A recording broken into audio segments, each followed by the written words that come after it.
My dad's old hunting cabin wasn't empty. You ever feel like you've walked into something you weren't supposed to see? Like the air gets thick and you just know something's watching you? Yeah, I had that feeling once, and I should have listened to it. This happened when I was 19. My dad had this old hunting cabin way out in the woods.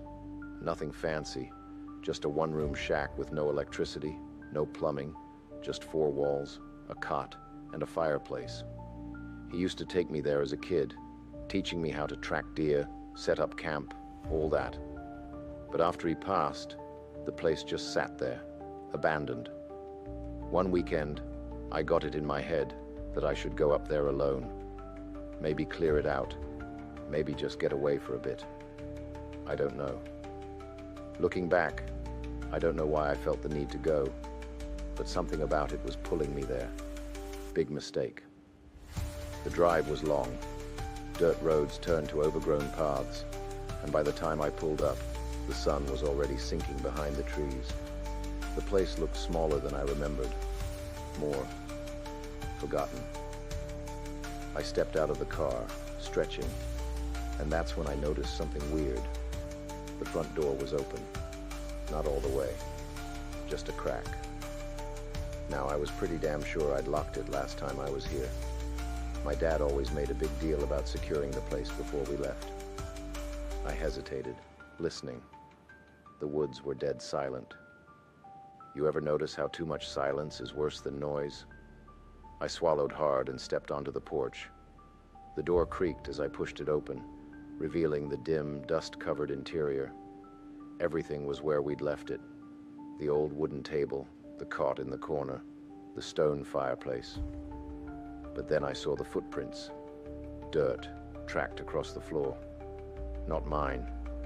And they weren't old either. The prints led from the door to the fireplace, and then just stopped. Like whoever made them vanished. At that point, every instinct I had was screaming, "Leave, get back in your car, and go." But I didn't. I was trying to be logical. Maybe an animal got in. Maybe some drifter used the place for shelter. That's what I told myself anyway. I shook it off, dropped my bag, and went out back to grab firewood before it got too dark. I wasn't about to sit in a cold, pitch-black cabin all night. That's when I found something worse. Behind the cabin, carved into the trunk of a tree, was my last name. Not old carvings from when I was a kid. Not something my dad had done. This was fresh. The bark was still raw around the edges. And below my name, a date. Tomorrow's date. I stared at it for a long time, my mind refusing to piece it together. Then, a twig snapped. I spun around so fast I nearly fell over. No one there. Just trees stretching into the shadows. At that point, I was done. I booked it back inside, locked the door, and double-checked the windows. I told myself I'd stay for one night, get some sleep, and head out at first light. I wish I'd just left right then and there. Because that night, I wasn't alone. At some point, I dozed off. The fire was crackling, casting shadows along the walls. Then, I woke up to breathing.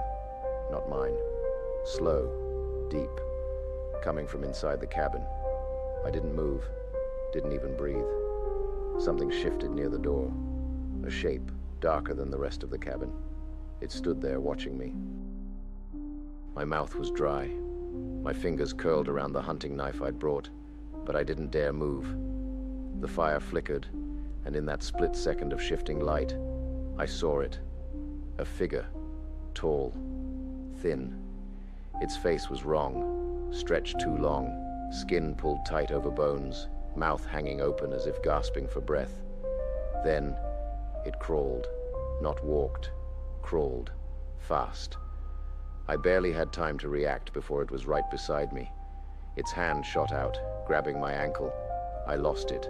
I kicked, scrambling back, knocking over the chair in the process. My knife slashed through empty air.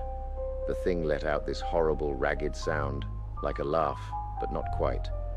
Then it scuttled backward into the shadows. I grabbed my flashlight and shined it all over the room. Nothing. No footprints, no sign that anything had even been there. But I wasn't imagining it. I sat there, clutching my knife, not sleeping, not blinking, until the first light of dawn finally bled through the trees.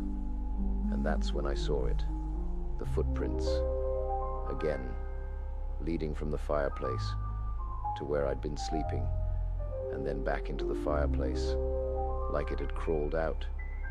I didn't pack my things, didn't even put my shoes on. I just grabbed my keys and ran.